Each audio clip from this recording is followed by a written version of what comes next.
video brings you.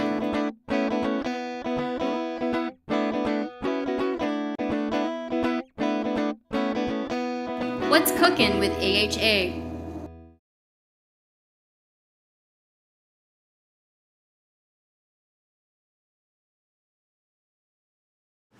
So for the apple, I'm going to do 2 parts of the green, whatever you consider 2 parts to be.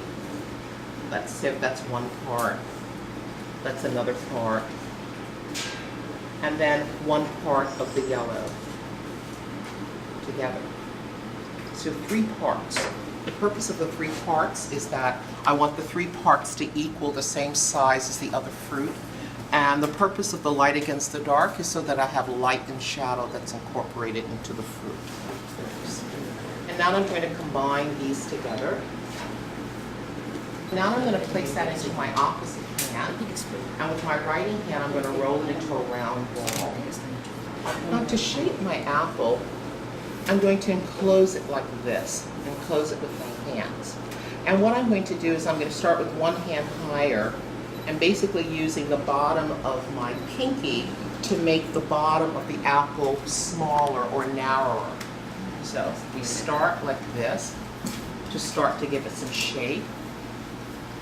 Then we stop. Then I'm going to pick it up. I'm going to turn it upside down, and I'm going to pinch the bottom of the apple very, very small. And there's a reason why we do this, because I'm going to use a special tool. And it's going to look like a light bulb or a hot air balloon. That's what it looks like so far. Can everyone see that? So now I'm going to use this other special tool. And this tool is called PME5. It's a cone and serrated tool. And I use this side when I want to create a cavity and decompress the fruit. I use this side when I want a cavity with texture. Like if we're doing raspberries and we want that center to look really real, or I'm doing a pumpkin and I'm scoring it and then I'm extending the lines outside the shape of the pumpkin. So it's sort of a multi-purpose tool. So I'm going to start with this part. I'm going to sort of start in the center, and notice as I press down what happens. The fruit starts to decompress. So the top becomes wider. And then I have to pick it up again and then make the bottom a little more narrow. So that's like a tiny, tiny, tiny little apple.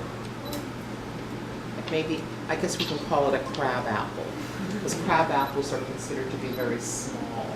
Okay. And what I'm going to do now is just finish that off with just a little stem, which goes inside and extends outside.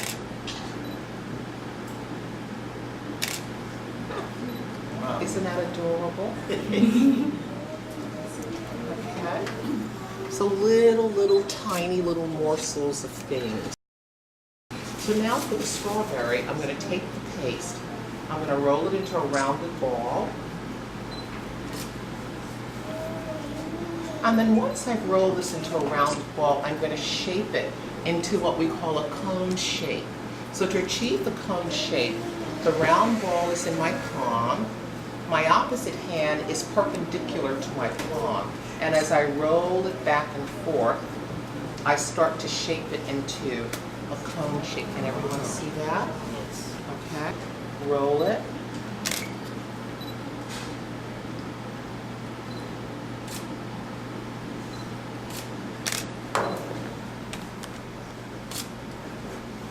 Give it a lot of texture.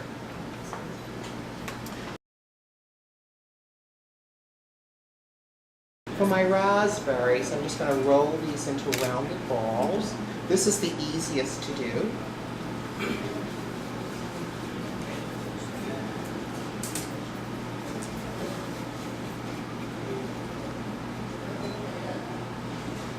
Let's do more.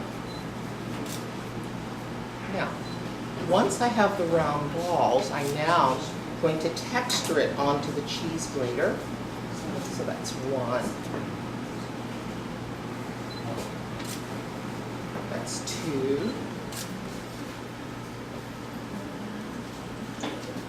And that's 3.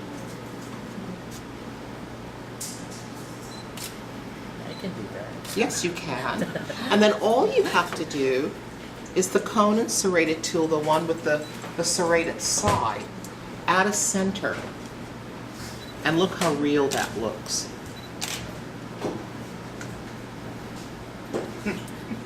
Now take a look at that and see how real that looks. So now let's organize this into a design.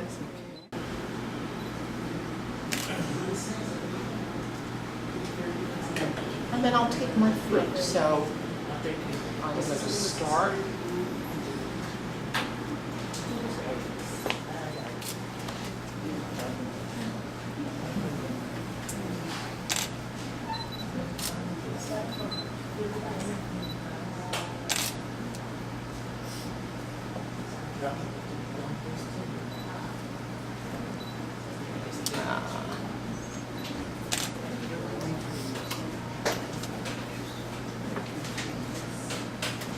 I could have done another raspberry.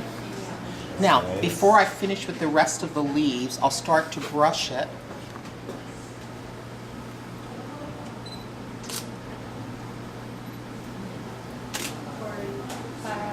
And you see what the syrup does.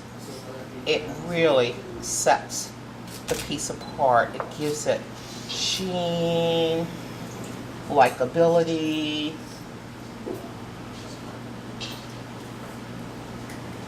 Now let's go back and let's do our leaf.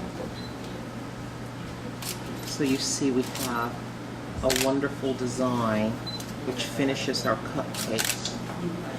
So nothing goes unfinished.